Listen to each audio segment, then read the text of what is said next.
안녕하십니까, 강은주입니다. 예, 동영상을 계속 올려서 좋은 자료들을 여러분들께 공급해 하겠다라고 약속을 드린 지가 꽤 됐는데 제가 상당 기간을 동영상을 못 찍었습니다. 책을 좀 완간을 해달라는 출판사 요청 때문에 제가 아직 그거를 완간해서 넘기지 못해갖고서는 계속 미루다가 요번에 이제 어제부로 내용상으로는 탈고가 다 끝났습니다. 그래서 출판사로 내일이나 모레쯤에서 넘길 생각이고, 또 책을 또 들여다보니까 내용적으로 많이 미흡한 부분도 있고 또 여러 가지도 손볼 곳이 있어서 좀 이대로 넘겨야 되나 하는 고민도 좀 생기고 그렇습니다. 그런데 이제 내용적으로는 사실 뭐 다 탈고가 끝난 걸로 이렇게 이제 보여지고요. 이게 넘어가서 편집하고 디자인 잡고 뭐 어쩌고 저쩌고 하면은 한 달 정도 내외면은 아마 독자분들도 만나볼 수 있지 않을까 그런 생각을 합니다. 자, 그래서 제가 이제 좀 소심한 변명으로 책을 쓰느라고 상당 기간 못 찍었습니다라는 죄송스러운 말씀을 다시 한번 드리고요. 오늘 사건 얘기를 좀 드리겠습니다.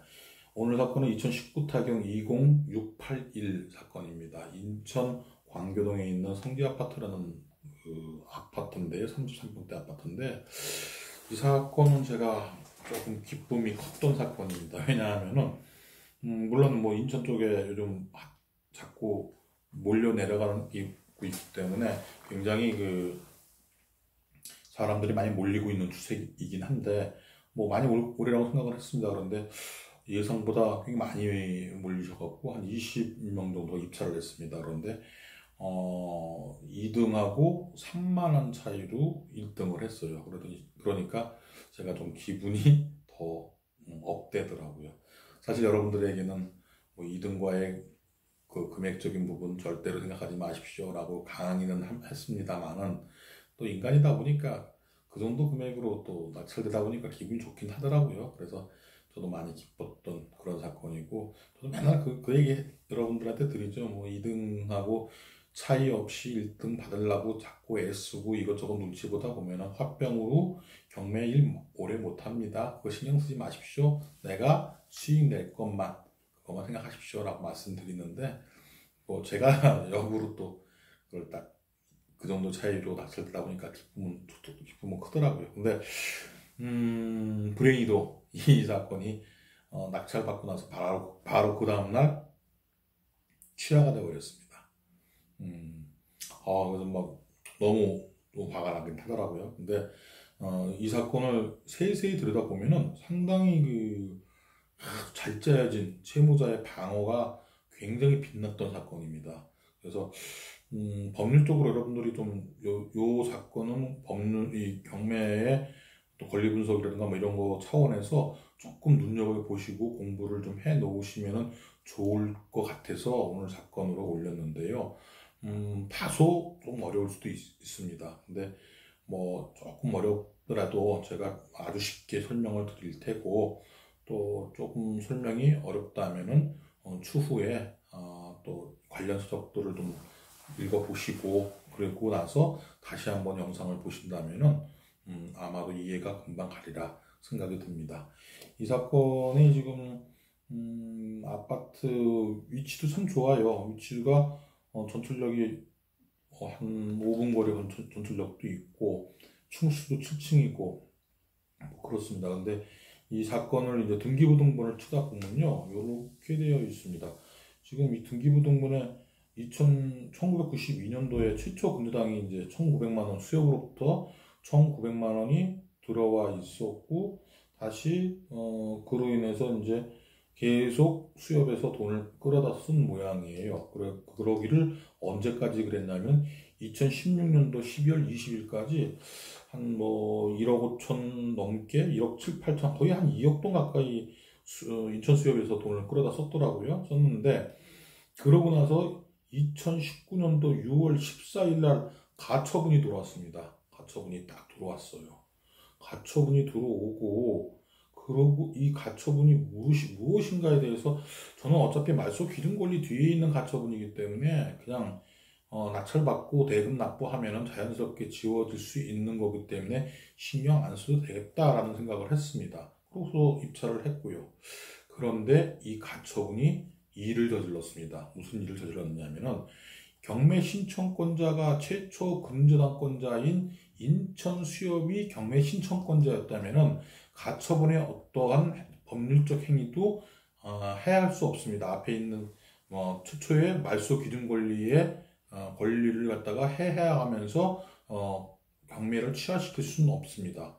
그런데 여기 경매 신청권자가 김청원이라는 사람인데 강제 경매로 들어왔습니다. 그게 언제 들어왔냐면요. 2019년도 6월 14일 날 이 종료가 가처분을 했고 2019년도 7월 12일 그러니까 한 10일 후에 채권자인 김청원이가 경매를 넣어버렸습니다. 그리고 이 가처분이 어떤 원인으로 인해서 가처분을 넣었는지를 살펴보니까 재산분할 청구권이에요. 인천가정법원에서 이혼을 하기 위해서 재산분할을 할 거니까 이 부동산을 함부로 처분하지 말아달라는 처분을 막아버리는 그런 가처분이었습니다. 그럼 그 뒤에 올라와 있는 가압류, 경매 기입 등기 이런 것들은요 가처분권자가 자기 권리를 보호받을 수 있는 법원으로부터 판결만 있으면 모든 게 다 깨끗하게 말소가 돼버립니다. 끝나버린다는 얘기예요.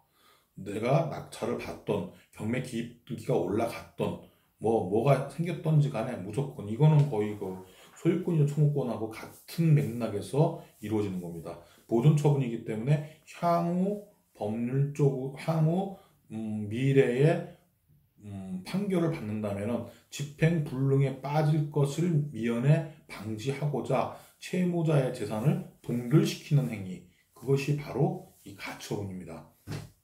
그래서 그 뒤에 강제경매를 넣은 김청원 씨가 만약에 이 가처분권자보다 조금 더 앞서서 하다못해 가압류든 가처분이든 뭐든 간에 먼저 해놨다 그러면은 가처분권자 그 뒤에 있는 가처분권자 이종료의 그 어떤 행위는 절대로 침해받을 수 없는데 이 사람은 지금 아무것도 안 해놓은 상태에서 무조건 판결만 딱 받아놓고서 그 판결에 의해서 이 경매 기입 등기를 그냥 넣어버린 겁니다. 그러니까 어떤 일이 벌어졌느냐? 지금 2019년도 7월이니까 지금으로부터 한 7, 8개월 정도 됐겠죠. 7, 8개월 좀 된 것 같습니다. 그러면은 소송에서 별다르게 크게 문제가 채무자끼리 남편이 아마 채무자였던 것 같은데 채무자나 남편이나 아무튼 채무권에 있는 사람이 거기서 이 재산을 대해서 난 포기하겠다. 그냥 내가 저 사람 달라는 대로 주겠다라고만 해버린다 그러면 소송은 아주 싱겁게 끝나버립니다. 그러면 이미 판결문을 들고 있는 거죠. 가처분권자가. 자기의 권리는 2019년 6월 21일 날 법률적으로 제약을 딱 걸어놓은 상태에서 판결문만 들고 있었던 거예요. 그 이후에 채권자가 경매를 집어넣었지만 그 경매를 집어넣었고 제가 낙찰을 받았지만 의미가 없던 행위가 돼버린 거죠. 왜? 가처분권자가 바로 가처분에 의해서 내 겁니다 라고 이 소송을 그 가처분을 갖다가 집어넣음으로써 소유권을 가져가 버렸으니까.